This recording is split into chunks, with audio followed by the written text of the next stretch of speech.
ഹരേ കൃഷ്ണ. എല്ലാ ഹരിപ്രിയർക്കും സ്നേഹവന്ദനം. നാളെ ശ്രീരാമനവമിയാണ്. ഏപ്രിൽ 6-ാം തീയതിയും മീനമാസം 23-ാം തീയതിയും അതുപോലെ ഹിന്ദുമാസമായ ചൈത്രമാസത്തിലെ ശുക്ലപക്ഷത്തിൽ വരുന്ന നവമിയും പുണർദം നക്ഷത്രവും കൂടി വരുന്ന മധ്യാഹ്നത്തിൽ നമ്മുടെ ഭഗവാൻ നാരായണൻ, ആദിവിരാട് പുരുഷ നാരായണൻ ശ്രീരാമ അവതാരമെടുത്ത ദിനമാണ് നാളെ. എല്ലാവരും ഭഗവാനെ സ്മരിക്കുക. ഓം രാം രാമായ നമഃ, ഓം രാം രാമായ നമഃ, ഓം രാം രാമായ നമഃ എന്ന് എപ്പോഴും ജപിക്കുക. ആ താരക മന്ത്രമായ രാമ രാമ എന്ന് മാത്രം ജപിച്ചാൽ മതി. നമ്മുടെ ശങ്കരനാരായണ മന്ത്രമാണത്. ശിവനും നാരായണനും ചേരുന്നതാണ് രാമൻ. അതുകൊണ്ട് തന്നെ സഹസ്രനാമത്തിന് തത്തുല്യമാണ് രാമമന്ത്രമെന്ന് ഭഗവാൻ തന്നെ പറയുന്നു. ശിവഭഗവാനോട് പാർവതീദേവി ചോദിക്കുകയാണ്, ഭഗവാനെ, ഈ സഹസ്രനാമം ഒരുപാട് സമയം ഇരുന്ന് ചൊല്ലണമല്ലോ, അതിന് ലഘുവായിട്ട് ഒരു മന്ത്രം പറഞ്ഞു തരൂ എന്ന് പറഞ്ഞപ്പോൾ പറഞ്ഞു കൊടുത്ത മന്ത്രമാണ് താരക മന്ത്രമായ രാമ.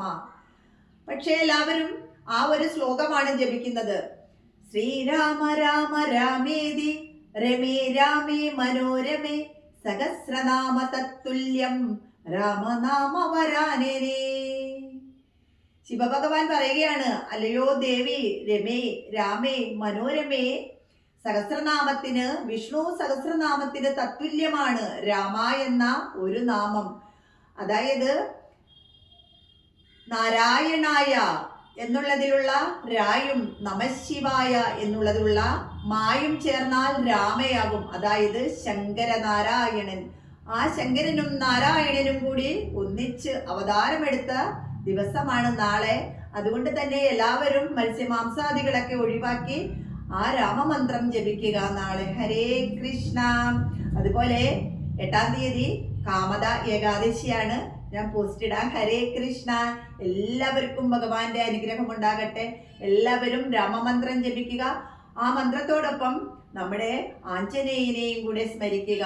മനോജവം മാരുത തുല്യവേഗം ജിതേന്ദ്രിയം ബുദ്ധിമതാം വരിഷ്ഠം വാദാത്മജം വാനരയൂഥമുഖ്യം ശ്രീരാമദൂതം ശരണം പ്രപദ്ധ്യേ. ഹനുമാനെ പോലത്തെ ഭക്തി വേണം. ഹനുമാൻ എപ്പോഴും അദ്ദേഹത്തിന്റെ ഹൃദയത്തില് ആ രാമനെ, ആ സീതാരാമനെ പ്രതിഷ്ഠിച്ചിരിക്കുകയാണ്. ഹൃദയം തുറന്നാല് സീതയെയും രാമനെയുമാണ് കാണുന്നത്. അതുപോലെ നമ്മുടെ ഹൃദയപത്മത്തിലും, കൃഷ്ണഭക്തരുടെ ഹൃദയപത്മത്തിൽ എപ്പോഴും ലക്ഷ്മി നാരായണൻ അല്ലെങ്കിൽ ആ രാധാകൃഷ്ണ സ്വരൂപം ഇങ്ങനെ നിറഞ്ഞു നിൽക്കണം. അത് ശിവനും പാർവതിയുമാണെങ്കിൽ അവരുടെ ആ രൂപം ഇങ്ങനെ നിറഞ്ഞു നിൽക്കുക. ദേവി ഉപാസകരാണെങ്കിൽ ആ ലളിതാദേവിയുടെ രൂപം ഇങ്ങനെ നിറഞ്ഞു നിൽക്കുക. അപ്പോൾ നമുക്കെപ്പോഴും സദാ ആനന്ദമുണ്ടാകും. ഹരേ കൃഷ്ണ.